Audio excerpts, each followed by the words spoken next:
Bonjour, dans cette vidéo nous allons voir ce qu'est l'opposé d'un vecteur. Rappelez-vous ce que vous avez vu sur l'opposé d'un nombre. L'opposé d'un nombre, par exemple l'opposé de 2, c'est le nombre qui vérifie cette égalité à trous. 2 plus quelque chose égale 0. Quel est le nombre qu'il faut mettre là? Vous savez tous très bien qu'il faut mettre le nombre moins 2, puisque 2 plus moins 2, cela fait 0. On dit que 2 et moins 2 sont opposés. De la même façon pour les vecteurs, on va chercher l'opposé d'un vecteur AB par exemple. Quel est le vecteur qu'il va falloir mettre ici dans cette égalité à trous pour trouver une translation qui ne bouge pas? La translation qui ne bouge pas, on l'appelle translation de vecteur nul. On le représente avec un 0 surmonté d'une flèche. Quel vecteur faut-il mettre là? Vous avez un point A, vous avez une translation de vecteur AB. Quel est le vecteur qui va permettre de trouver une translation de vecteur nul?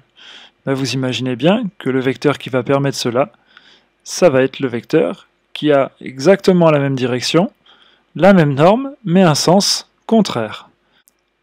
Je le représente en bleu, c'est le vecteur qui va permettre de partir de B à A.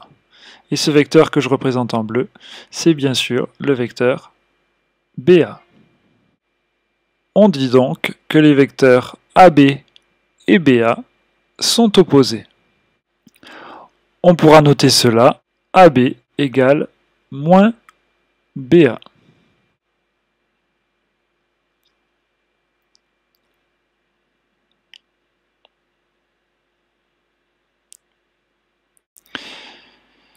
Imaginons que dans des exercices, vous soyez confronté à des soustractions de vecteurs.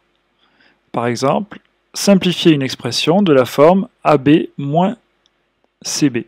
Ici, la soustraction qui est proposée peut être remplacée par une somme, puisque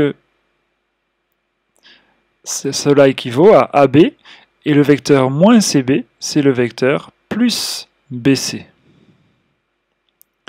Et puisqu'on nous a demandé de simplifier dans l'énoncé AB moins CB, on peut le faire ici, puisque la relation de Chasles nous permet de remarquer qu'on a le point B ici comme extrémité et comme origine, avec un plus au milieu.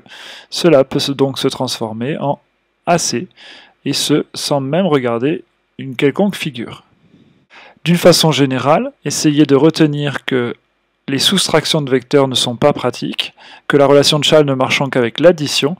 Il est toujours beaucoup plus confortable d'additionner des vecteurs que de les soustraire.